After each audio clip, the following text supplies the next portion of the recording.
నిజంగా చాలా happy moment అండి తమిళనాడుకి విజయ్ గారు సీఎం అవడం. అయితే ఒక్క చిన్న బాధాకరమైన విషయం ఏంటంటే కళ్యాణ్ గారితో కంపేర్ చేసి మాట్లాడుతున్నారు ఆయన్ని, అంటే కళ్యాణ్ గారిని తక్కువ చేస్తూ.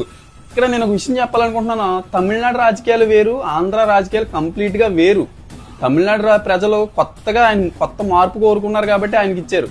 అదే మనం ఎలా ఉంటాం, మన ఆంధ్ర ప్రజలు ఎలా ఉంటారు మనోళ్ళు అంటే మనకి కావాల్సింది మనోడు పైన ఉండాలి, అంతేగాని ఒక గొప్ప నాయకుడా లేకపోతే మన పిల్లల భవిష్యత్తు మార్చేవాడా లేకుంటే ఏదైనా గొప్ప పనులు చేసేవాడా, అది కాదు మనకు కావాల్సింది మనోడు అన్న ఫీలింగ్ తో మనం గెలిపిస్తాం ఎవరినైనా. అందుకే కళ్యాణ్ గారికి అంత టైం పట్టింది. ప్రతి ఒక్కరు ఇష్టం వచ్చినట్టు మాట్లాడేస్తారు.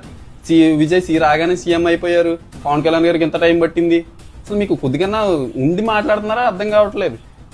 కొంతమంది ఇంకా మాట్లాడుతుంటారు, అలయన్స్ మీద వెళ్తుంటారు, పొత్తుల మీద వెళ్తుంటారు. ఆయన రాష్ట్ర భవిష్యత్తు కోరుకున్నాడు. ఆయన సీఎం పదవో లేకపోతే ఆయనకి ఎమ్మెల్యే పదవో డిప్యూటీ, అది కాదు ముందు ఆయన కోరుకున్నది. అలయన్స్ లోనే 50 సీట్లు అడగవచ్చు, 60 సీట్లు అడగవచ్చు. కానీ ఎందుకు తగ్గి ఆయనకు కావాల్సింది రాష్ట్ర భవిష్యత్తు, కానీ ఆయన పదవో గొప్పోడో అది కాదు కావాల్సింది. ఆయనకి మనల్ని తక్కువ చేయడానికి బయట నుంచి ఎవరో వచ్చి మీరు తక్కువ అని చెప్పవసరం లేదండి.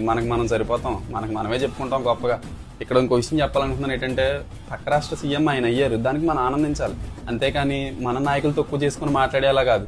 ఇక్కడ ఇంకో విషయం కూడా చెప్పాలనుకుంటున్నాను, ఇప్పుడు మన పరిస్థితి బాగలేదు, మనం బురదలో నడుతున్నాం, అక్కడ మంచి రోడ్డు వేయాలి, కళ్యాణ్ గారే వేయాలి, మన నాయకులే వేయాలి, అంతేగాని పక్క రాష్ట్ర సీఎం గారు వచ్చి మీకు వేయరు కదా. మన నాయకులు మనం తక్కువ చేసి మాట్లాడినందుకు మాత్రాన ఆయన వచ్చేసి చేసి మీకేముండదు. ఎందుకు మీకు అంత పైసజ్జికత్వం ఏంటో నాకు అర్థం కావట్లేదు.